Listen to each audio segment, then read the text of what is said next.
dia pessoal, tudo bem? Hoje a gente vai começar uma unidade nova, né? A gente desde o começo do ano tem trabalhado a termologia, que vai desde temperatura, conceitos básicos, calor, temperatura, equilíbrio térmico, até máquinas térmicas, máquinas frigoríficas, ciclos, motores, e aí a gente viu digamos assim, um terço do conteúdo de física da segunda série, tá? Hoje a gente vai entrar numa outra área da física, que é a ótica geométrica, que vai desde os princípios básicos, como que o raio de luz se propaga, até, digamos assim, estudar instrumentos ópticos, como o telescópio, o olho humano e assim por diante, tá? Então, hoje a gente começa com alguns conceitos simples e básicos, mas que são essenciais para o decorrer do nosso conteúdo, tá bom? Espero que vocês estejam bem, animados para começar esse segundo trimestre. E vamos lá. Primeira coisa, quando eu falo de ótica geométrica, a palavra geométrica ela vem porque a gente vai trabalhar com algumas ferramentas geométricas, semelhanças de triângulos, comportamento da luz propagando em linha reta, ângulos e assim por diante. Então a gente vai precisar um pouco de geometria plana para a gente poder trabalhar. É claro que a gente vai evoluindo junto desse conteúdo e à medida que vocês forem precisando a gente vai relembrando. Esse primeiro capítulo, capítulo 5, ele fala mais de fundamentos, mas a gente vai ter algumas aplicações já também. E só para contextualizar, essa imagem ela mostra um dos experimentos mais famosos da ótica geométrica, que foi feito por Newton. Ele mostra a dispersão da luz. A luz branca, que está do lado de cá, ao passar pelo prisma, ela sofre um fenômeno chamado da refração, que é a mudança de meio. Estava no ar, passou para o vidro. Quando ela sai do vidro para o ar, ela sofre uma nova refração que permite essa dispersão luminosa, claro, porque a onda, a luz branca, ela já era composta por mais de uma frequência. Então, ela pode dispersar. Esse é o princípio de funcionamento do surgimento de um arco-íris. Basicamente, é semelhante, mas ao invés de ser um prisma, acontece com gotículas de água essa transformação, né? Então são fenômenos interessantes que a gente pode trabalhar a partir da ótica geométrica. Mas vamos lá para o que a gente vai trabalhar hoje. Primeiro, se a gente está falando de luz, o que mais importa agora é saber quais são as fontes de luz. Basicamente, a gente tem dois tipos de fontes. Fontes primárias, que são corpos que emitem a própria luz. Uma lâmpada ligada é uma fonte primária? Sim, porque ela emite a própria luz. O Sol é uma fonte primária? Sim, emite a própria luz. O que são fontes secundárias? São corpos que refletem a luz de outros corpos, ou seja, todo o resto. A mesa pode ser uma fonte secundária? Pode, porque você só vê a mesa porque ela reflete a luz que ela recebe de algum lugar, da lua, da lâmpada, do sol e assim por diante. A lâmpada desligada, ela é uma fonte primária ou secundária? Secundária, porque a lâmpada desligada ela não emite a própria luz. Um maior exemplo de uma fonte secundária é a lua, porque ela brilha refletindo a luz do sol, certo? Então fontes primárias são fontes que geram a própria luz, emitem a própria luz. Fontes secundárias são fontes que refletem a luz, tá? Bom, além disso, quando a luz é refletida, é emitida, ela pode se propagar em um meio. Por isso que a gente vê a luz do sol chegando até a gente, né? Mas será que a luz passa em qualquer meio? Acho que não, né? Porque você não vê a luz passando pela parede, por exemplo. Então existem os tipos de meio que a luz pode propagar. Meios transparentes são aqueles que a luz passa tranquilamente, sem sofrer desvios. Ou seja, uma janela de vidro, né? É mais fácil dela se propagar. A própria água, se a água estiver parada, ela se propaga com facilidade, né? Meios translúcidos são meios que a luz se propaga com trajetórias irregulares. Quando você tem uma garrafinha de água e agita, aí você enxerga o que tem do outro lado, mas não com nitidez, né? Pode ser um vidro embaçado. Você tem noção de corpos que estão do outro lado, mas de forma embaçada, não é nítido. E meios opacos são aqueles que não permitem a passagem de luz, né? Resumidamente, a gente tem essas três opções aqui, ó. O meio... Cadê aqui minha canetinha que sumiu? Opa! Aqui, achei. O meio transparente permite você ver com nitidez. O meio translúcido. Você consegue enxergar esse objeto, mas ele não está nítido para você. E o meio opaco, como se fosse a parede, não passa luz, certo? O que mais? Esses raios de luz eles podem se propagar em conjuntos. Quando você recebe um raio de luz de uma lâmpada, não vem apenas um raio de luz. Podem vir vários, um conjunto. E o conjunto de raios de luz a gente chama de feixe. Só que esse feixe ele pode estar espalhando, pode estar indo para o mesmo lugar ou pode estar paralelo. Quando eles vão para o mesmo lugar, a gente chama de feixe convergente. Quando eles vão se espalhando a partir de um ponto único, divergente. E quando eles caminham um do lado do outro, paralelo. É o que acontece aqui, ó. Convergente, todos os raios estão no mesmo ponto. Divergente, quando eles se espalham. E paralelo, quando eles se propagam um do lado do outro. Isso é importante? Porque em alguns instrumentos ópticos a gente vai usar essa denominação, muitas vezes, tá?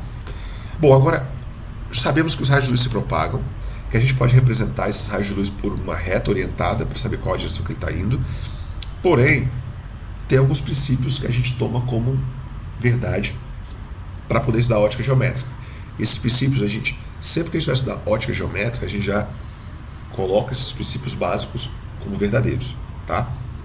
Quais são os princípios? O princípio da independência dos raios de luz, ou seja, a propagação de um raio de luz não é alterada pela presença de outro na mesma região. Isso quer dizer o seguinte: se tiver um raio vindo de uma lâmpada, outro raio de luz vindo de outra lâmpada, e eles se cruzarem, isso não altera em nada a trajetória deles. Quer dizer isso aqui, ó. O raio de luz que chegaria aqui embaixo, vindo da fonte A, ele vai chegar lá embaixo independentemente de ter a fonte B aqui. Esse cruzamento aqui, ele não altera o percurso nenhum, certo? Outro princípio da propagação retilínea do raio de luz. Eu já falei isso aqui, mas é importante deixar registrado. Todo raio de luz se propaga em linha reta em meios transparentes, porque ele só pode se propagar em meios transparentes, de maneira uniforme e homogêneo. Homogêneo é quando ele tem apenas uma característica. Se ele tiver duas fases, ele vai ter características diferentes. Neste caso, uma lâmina de vidro, os raios de luz passam sem sofrer desvios. Eles estavam paralelos antes, continuam paralelos depois, certo? E quando é que ele não vai propagar sem sofrer desvios? Como é o caso do prisma, lá do primeiro slide. Quando o raio de luz ele entra e sai do prisma, ele sofreu desvios, ele não sai na mesma direção, tá? Mas ali não são meios homogêneos, são meios diferentes. Princípio da reversibilidade do raio de luz. Esse é simples. Se o raio de luz percorre esse caminho, se eu colocasse ele no sentido contrário, ele percorreria o mesmo caminho, tá? Porque os efeitos que geram a mudança de direção são os mesmos. São 3 princípios básicos. A gente não vai ficar perguntando sobre eles, porém, é importante partir deles, certo? E quando eu tenho esses princípios, eu posso aplicar eles em alguns exemplos básicos. Primeiro exemplo, sombra e penumbra. Não sei se você sabe, mas a diferença entre sombra e penumbra tem a ver com a incidência ou não de luz. Por exemplo, quando eu tenho uma sombra, quer dizer que eu não tenho nenhum raio de luz batendo naquela região onde a sombra foi formada.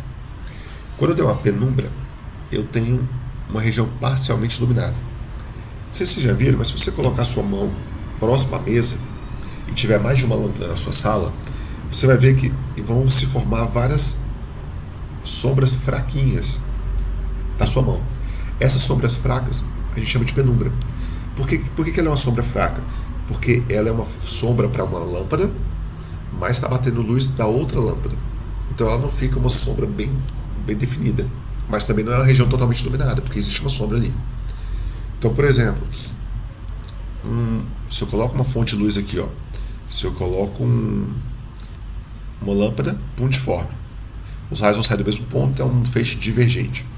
Se aqui eu coloco um objeto opaco, um disco, e projeto na tela, ele vai projetar só sombra. Porque nenhum raio de luz que sai dessa fonte, considerando que não tem nenhuma outra lâmpada no local, vai chegar aqui. Então aqui é sombra total. Isso aqui é uma fonte pontiforme. tá? Uma fonte pontual. Se é uma fonte pontual, ela só pode gerar sombra. Quando a fonte não é pontual, quando ela é uma fonte extensa, quando a lâmpada tem um tamanho como aquela sala de aula, neste caso, o raio de luz ele pode sair tanto daqui quanto de baixo, de lugares diferentes.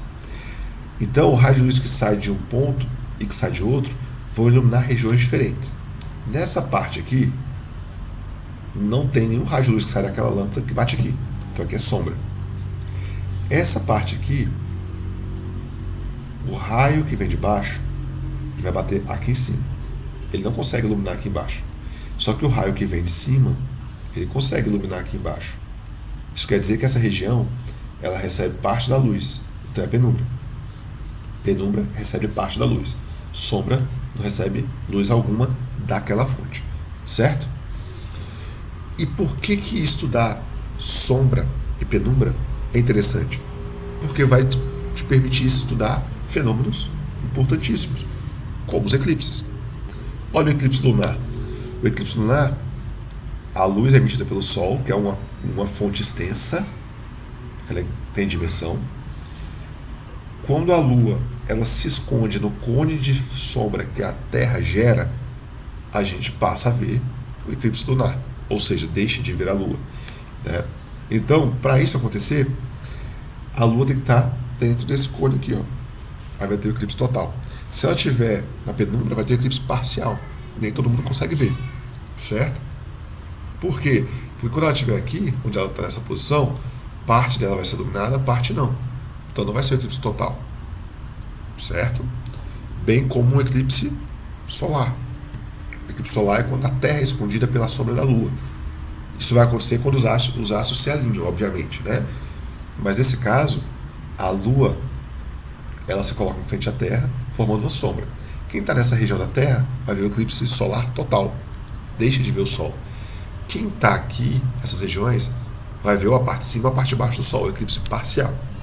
Quem está aqui, fora da sombra da penumbra, não vai ver nada do efeito gerado pelo eclipse.